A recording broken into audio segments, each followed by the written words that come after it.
Rocitizians. Yeehaw, gamer. What is up, Herb? Yo, It used to be a thriving game, but now its player base is taken a hit. They made a random map, useless things. Now, don't get me wrong, I did love Rocitizians, but you may be thinking people's opinions change, but no. This is the downfall of Rocitizians.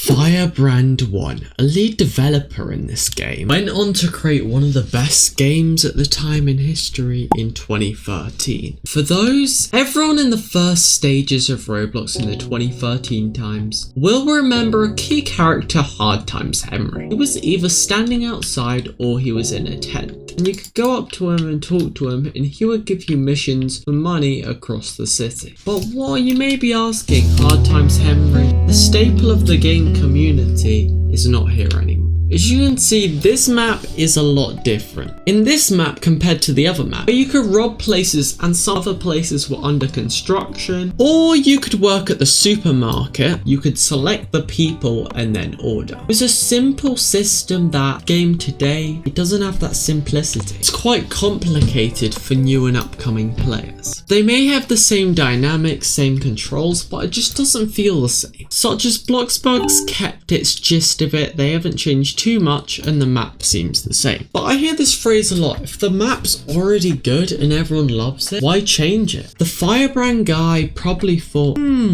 if I make a better map and better overall physics, more players will play the game. Well, that didn't work so well because it went from about 4,000 players daily to below 1,000. Even though I don't think this game will ever die, like stop earning Robux or anything, I think it could have been more successful if they used what they had to upgrade different systems. Like, I remember the days when I was in a police car and I was a cop. Those were some of the best gameplay days of my life. Even though it was just sets, no station from the Roblox asset on Roblox Studio.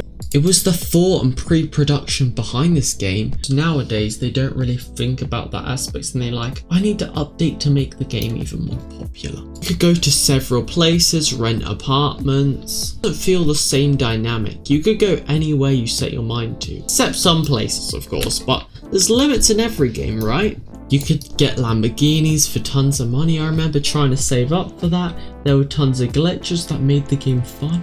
There was just so much that no other game had. Now it's like any other bulky city game that you've seen. It's just so similar to all the other games that I just don't get. It was kind of like Brookhaven but more detailed, and I remember getting different hair pieces from the summer shop. There weren't too many shops, but it just went roleplay experience in these shops just made it so much more simpler. It was the struggle in real life about this game, because you wouldn't get 5-star penthouses in real life. You know, you start with a normal home and you can upgrade it. You can get to, so the replayability was real. Now they just done over the top assets and it doesn't feel real. Every job had good pay, every purpose. I love going in the cinema, role-playing with friends. I loved it so much. I'm not sure, but back in the day, you could decorate inside, you could decorate outside your apartment, and you can probably still do that, but look at all these stores. Just look at this entire place that was just here. It got too complicated. It went too far. They developed everything too much, too fast. And I was just like, you can't even tell if it's the same game anymore. The people, all the thousands of players who used to play it are like, where is that game I used to play? When you looked at the old posts, you're like, oh yeah, that's the game. I love that game so much. And now you're like, is this the game? I'm not so sure anymore. Because Hard Times Henry and all the circus events and updates made this game amazing. And they just oversaturated the new game. I hope that answers all your questions of why it downfell. But thanks for watching and goodbye.